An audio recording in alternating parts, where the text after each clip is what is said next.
নিজের মনে ঘৃণাকে এতটাও জায়গা দিও না আবির, যাতে ভালোবাসার চিহ্নও মুছে যায়। বিধিকে ভুলে গিয়ে নিজের পরবর্তী জীবনের কথা ভাবো। এসো, আমার সাথে এসো।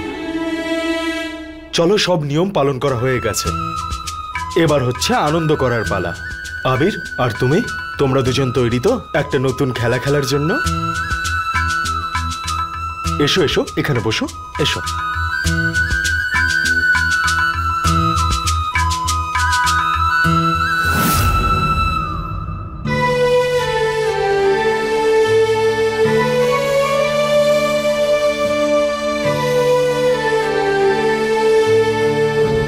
জানেন, আমার আনন্দের চাবিকাঠি হলো আমার মা।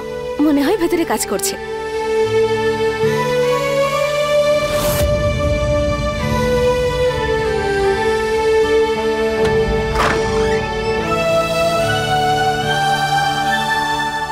মা, মা,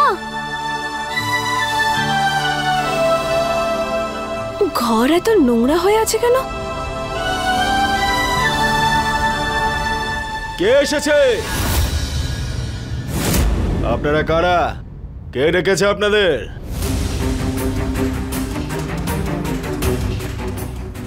এখানে একজন মহিলা থাকতেন, ঈশ্বরী দেবী।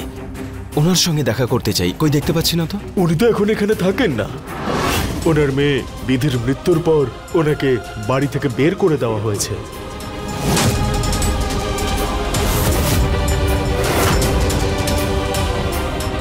কি? কে বের করে দিয়েছে? ওনার নিজের জামাই আবির তোমার।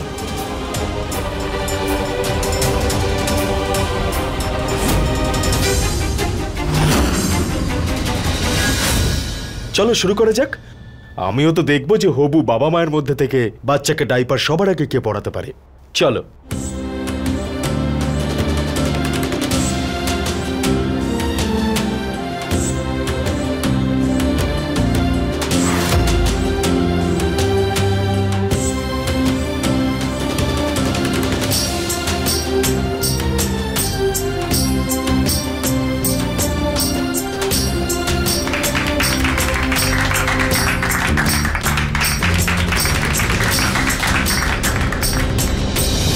রক্ত উঠে গেছিল আবিরের মাথায়।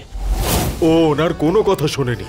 উনি বারবার হাত জোর করছিলেন, কিন্তু ওই আবির ওনাকে ঘাড় ধরে বাড়ি থেকে বের করে দেয়।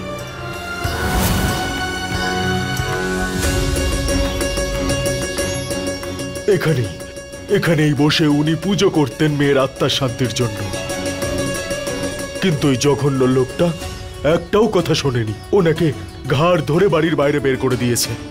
এমনকি ওনাকে ওনার পুজোটাও শেষ করতে দেয়নি। এখন ঈশ্বরী দেবী কোথায়? এটা তো এখন ওই বাড়িতে গিয়েই আপনারা জানতে পারবেন। না জানি ঈশ্বর কত কষ্ট দিয়েছেন ওনাকে। জানি না এখনো বেঁচে আছেন নাকি মারা গেছেন উনি।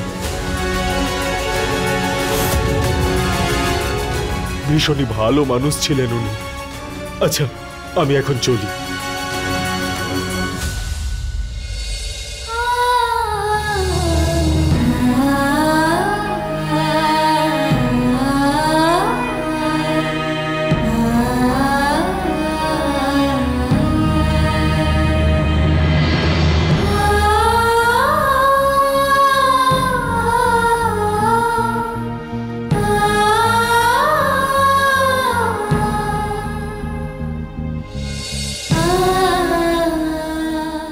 বাবু এরকম কি করে করতে পারেন? যতক্ষণ আমায় ঘৃণা করতেন, আমার উপর রাগ করতেন, ততক্ষণ ঠিক ছিল।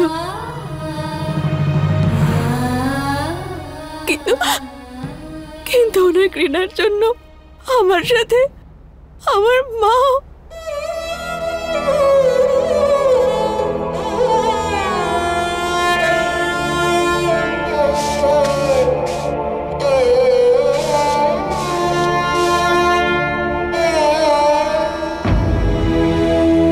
এসব কি করছো বিধি? আমার মায়ের অসম্পূর্ণ কাজ সম্পূর্ণ করছি ডাক্তার বাবু।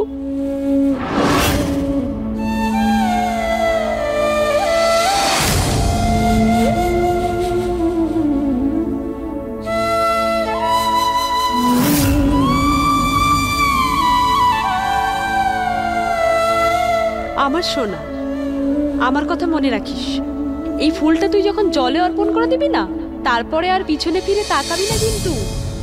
আর যদি পিছনে ফিরে তাকাস তাহলে অশুভ হবে। পিছনে ফিরে তাকাবি না।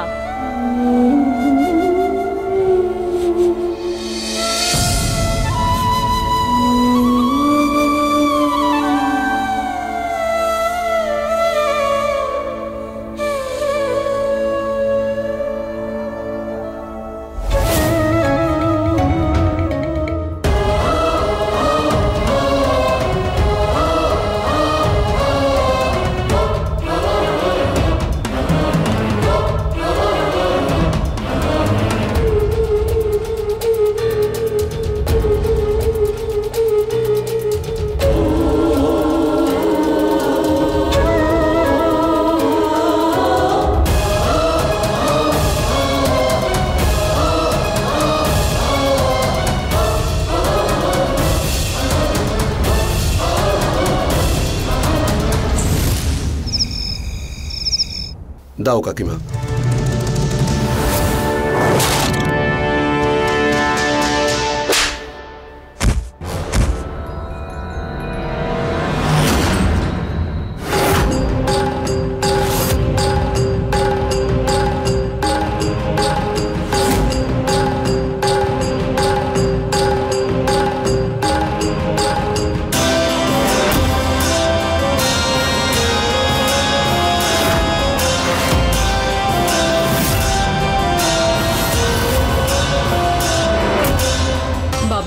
খুব বেশি লাগেনি তো তোমার?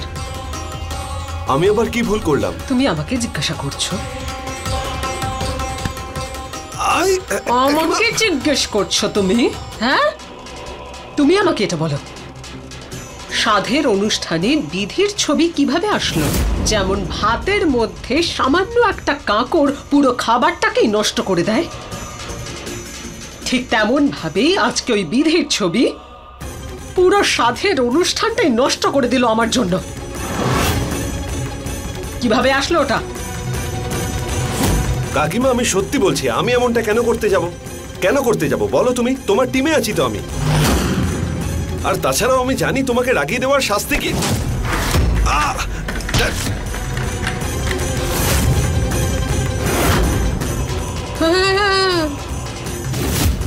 আমাকে মিথ্যে কথা বলার শাস্তি তুমি ভালো মতো জানো,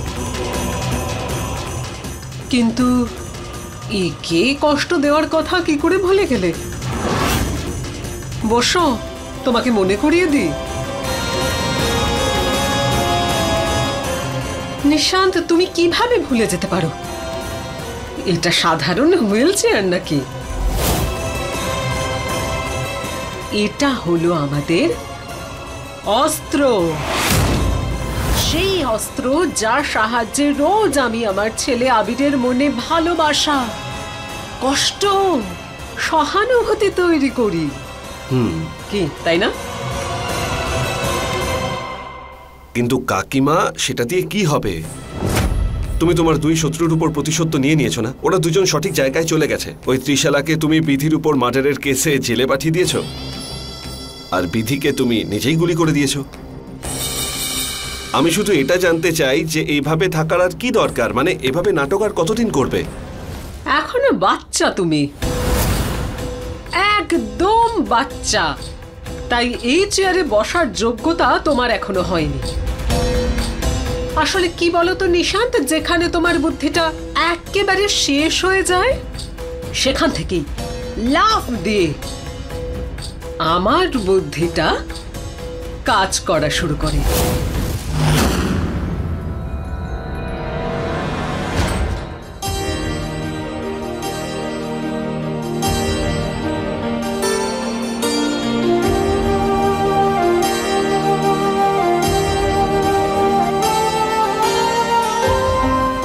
আবির, তুমিও না সত্যি অদ্ভুত, কথায় কথায় রাগ করো। চলো এবার নিজের মুডটা ঠিক করো, আর বৌদিকে গিয়েই প্রসাদটা দিয়ে এসো। যাও। ঠিক আছে কাকা।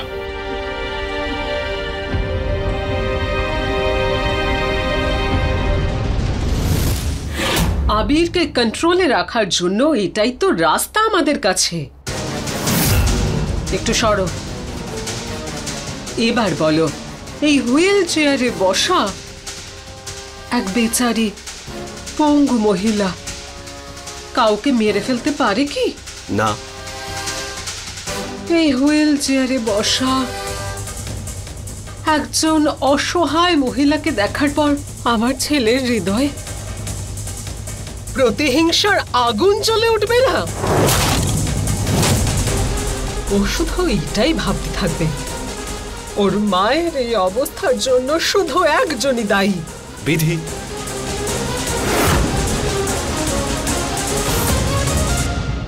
আর সেই জন্য দিনে অন্তত একবার গিয়ে বাবার ছবির সামনে দাঁড়িয়ে ঝরঝর করে চোখের জল ফেলি,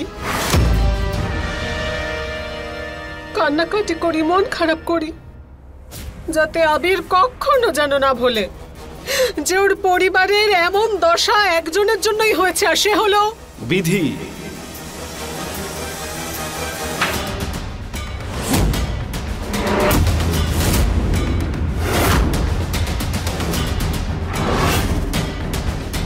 সারা জীবন করতে পারি আমরা এই নাটক। এবার দেখো না, ওই বিধির মৃতদেহ আজ পর্যন্ত খুঁজে পাওয়া যায়নি।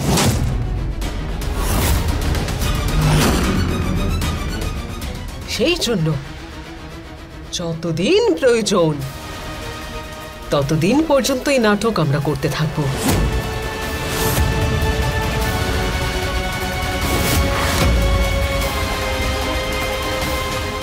যাতে আমার ছেলে আমার হাতের মুঠোয় থাকে যতদিন প্রয়োজন। আমি আমার এই রাজ সিংহাসনে বসে এই পুরো বাড়িতে হুকুম চালাবো।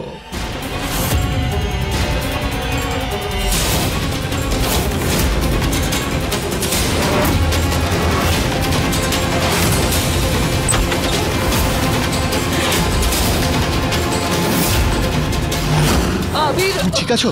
এসো, ওঠো।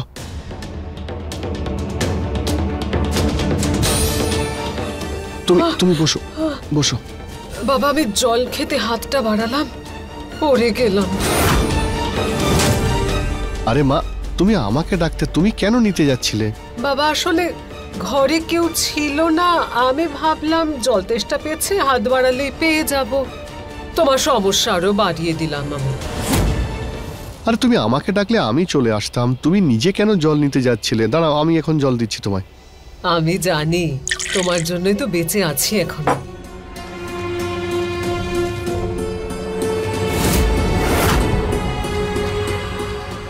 আমি জানি মা, তোমার এই অবস্থার জন্য দায়ী আমি। এই বিধির উপরে আমাকে একদম ভরসা করা উচিত হয়নি। না বাবা, এমনটা বলো না, নিজেকে কেন দোষ দিচ্ছ? বিধির উপরে ভরসা করার ভুলটা আমরা সবাই করেছিলাম। কে ভাবতে পেরেছিল যে সহজ সরল একটা মেয়ে এইভাবে এই বাড়িতে বম ব্লাস্ট করাতে পারে? সেই ব্লাস্ট যার জন্য আমরা বাবাকে হারিয়ে ফেললাম, আর আমি সারা জীবনের জন্য চেয়ারে বন্দী হয়ে গেলাম। আমিও না কি সব আজে বাজে কথা যে বলছি বাবা। আজকে তো আনন্দের দিন। বলো, সাধের অনুষ্ঠান কেমন হলো বৌমার?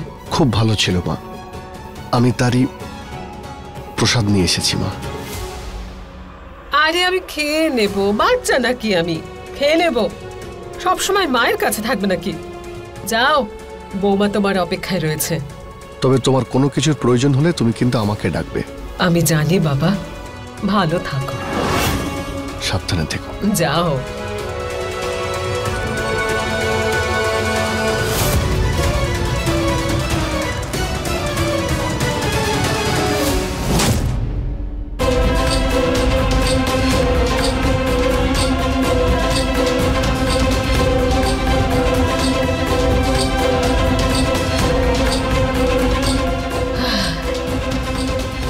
আজকে রীতিমতো ফেসে যেতাম। ভালো হয়েছে আবির আসছে, এটা আমি শুনতে পেয়েছি। না হলে তোমার মাথায় যত বুদ্ধি আছে না, আজ না আমি কিছু শোনার অবস্থায় থাকতাম আর না কিছু বলার।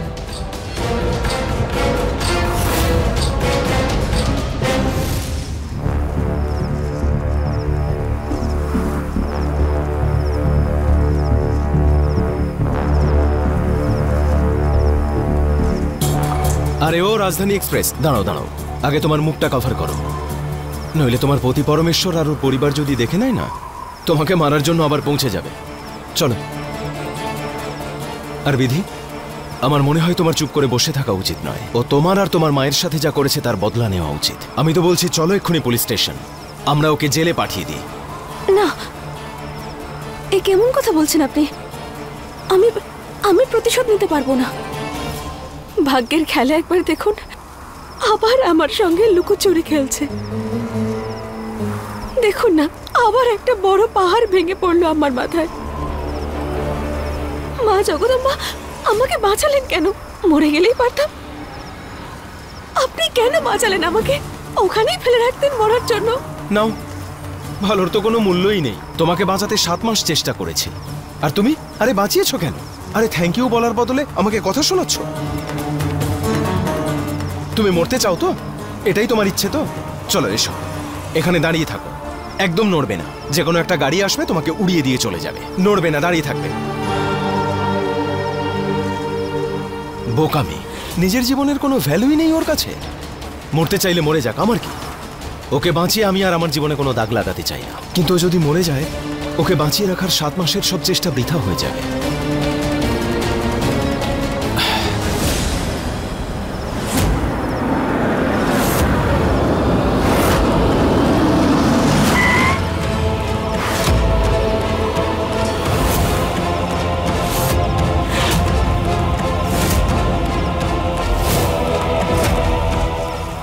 আরে কোন মেয়ে, মৃত্যুর ভয় নেই নাকি এর? আরে তোমার মাথা খারাপ নাকি? রাস্তার মাঝখানে কেন? সাইডে যাও। দেখো, মরতে চাইলে আমার গাড়ির সামনে এসো না, অন্য কোথাও গিয়ে মরো। সরে যাও, যাও। আপনি কি মনে করেন নিজেকে? আপনাকে আমি কোনো মতেই ছাড়বো না। তার মানে? মানে এটা যে আপনার মতো অহংকারী লোকের জন্য আমার মায়ের পুজো অসম্পূর্ণ রয়ে গেছে। তাই এখন আমি এই ফুল অর্পণ করার জন্য নদীতে যাচ্ছি, এগুলো বিসর্জন দিতে। আর আপনাকে যদি আগে যেতে হয়, তাহলে আপনার গাড়ি নিয়ে অন্য কোনো পথ দেখে নিন। আমি নড়বো না। অভদ্রতারও সীমা থাকে। নিজেকে কি মনে করো তুমি? তুমি কি কোনো মহারানী নাকি? মুখটা তো চোরের মতো লুকিয়ে রেখেছো। তুমি কে? তোমার মুখটা দেখাও।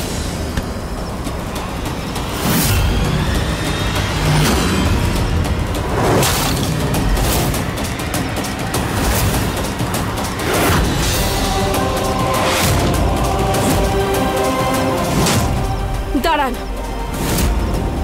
একা আছি কিন্তু দুর্বল নই আমি। গায়ে হাত দেওয়ার চেষ্টাও করবেন না। আপনার গাড়ি নিন, ঘোরান আর বেরিয়ে যান এখান থেকে। জেদ করে কেউ আমাকে কোনোদিনও হারাতে পারেনি, আর না আজকে হারাতে পারবে। আমি যাব না, আর না তোমায় কোথাও যেতে দেব, বুঝেছো? মুখটা দেখাও তোমার। আপনার মতো লোকেদের সঙ্গে লড়তে আমি খুব ভালো মতো পারি। এত সহজে হার মানবো না আমি।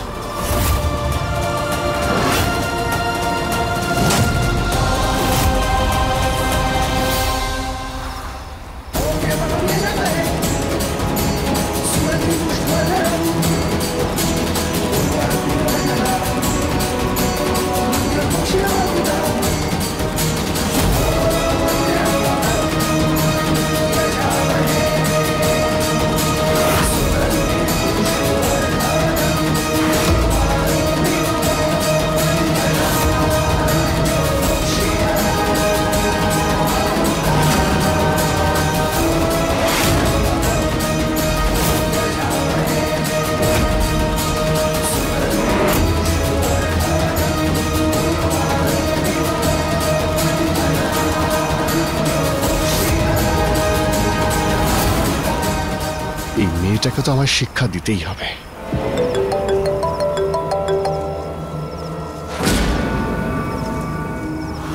হ্যালো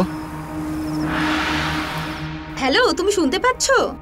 হ্যাঁ, মিষ্টি। কি? আরে না না, এটা আমি না, এটা তো আমার বেবি বলছে। তুমি কি শুনবে? এ নাও শোনো।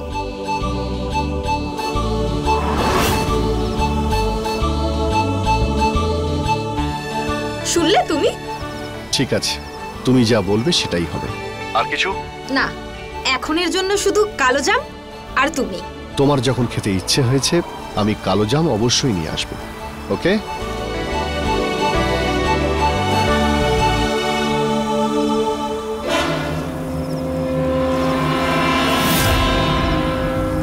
আমার স্ত্রী আর আমার হবু সন্তান তোমাকে বাঁচিয়ে দিল,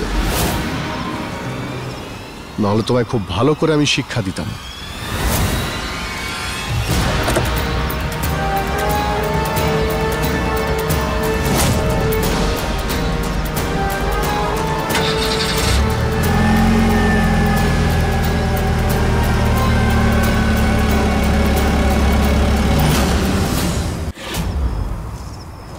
আরে এই রাজধানী এক্সপ্রেস, এই বুলেট ট্রেনের মতো কোথায় যাচ্ছ? কি হলো কি?